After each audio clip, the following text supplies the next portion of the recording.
It's Time Warner Cable's local edition. My name is Brad Pomerance. We're joined by Bernard Parks, member of the Los Angeles City Council. And sir, recently the California Supreme Court ruled in a 7-0 ruling that the city of Riverside could use its zoning laws to ban medical marijuana clinics. That's true. That applies to any city in our great state. That's right.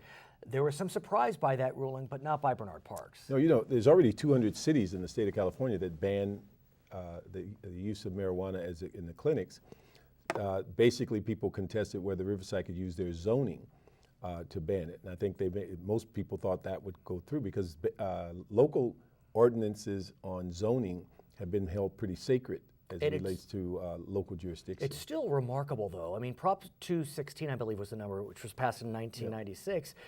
The Compassionate and Fair Use Act of medical marijuana, it seemed as if the courts were pretty strong to try to support that will of the people, but yet in this instance, zoning trumped. Well, I think what you find is that if you look at the state law, the 215 initially, it does never speak of retail sales of marijuana.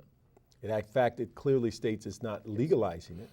And what people lose sight of is that if you put a collective together of small number of people and grow your marijuana for the benefit of that group, and basically there's non-profit status, most of us wouldn't even know these places exist. When you open one up and put a flower on the door and say, anyone that shows up with their certificate can buy from me, that's a totally different operation. There's no doubt that there are many folks who believe that Prop 215 has been perverted, I guess you can say, to allow stores to pop up. That issue hasn't been litigated as of yet. No. The Riverside case was focused specifically on zoning.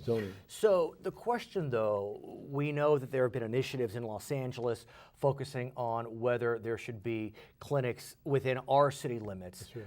As you understand it, though, the city council could pass a zoning law, but the voters could pass a different one? I think what you find is that what I understand is that the city council could pass a law in limitation as opposed to banning.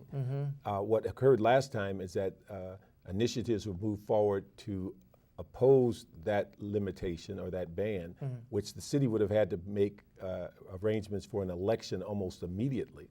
So they chose not to. But I think now that the Supreme Court has given that direction, you could go with a ban, and even though someone may have initiative, the Supreme Court says you have a right to do that. So where does any city go from here? You have council members in municipalities up and down the state that are concerned about clinics because arguably they attract crime. You know, there are studies that go either way, I don't know. You have individuals who claim that marijuana provides them relief, be it for AIDS, glaucoma, depression, whatever it may be. There are just a lot of competing interests here. You have the federal government that still illegalizes marijuana. Well, you know, I think what you have is very unclear as it relates to what people's motivations are. I was at a meeting recently where a union representative wanted to organize the marijuana I've heard of that, yes. But I think what you find is, for clarity from my standpoint, the federal government prohibits you from allowing marijuana sales.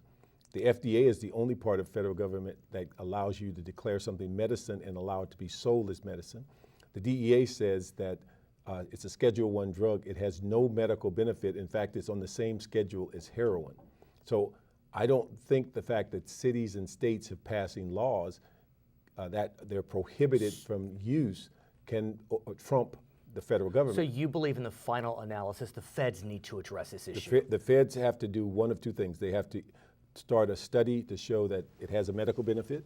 The FDA has to come and support it. Then you could have pharmacies and other people sell it. He's Bernard Parks. I'm Brad Pomerance. You've been watching Time Warner Cable's local edition.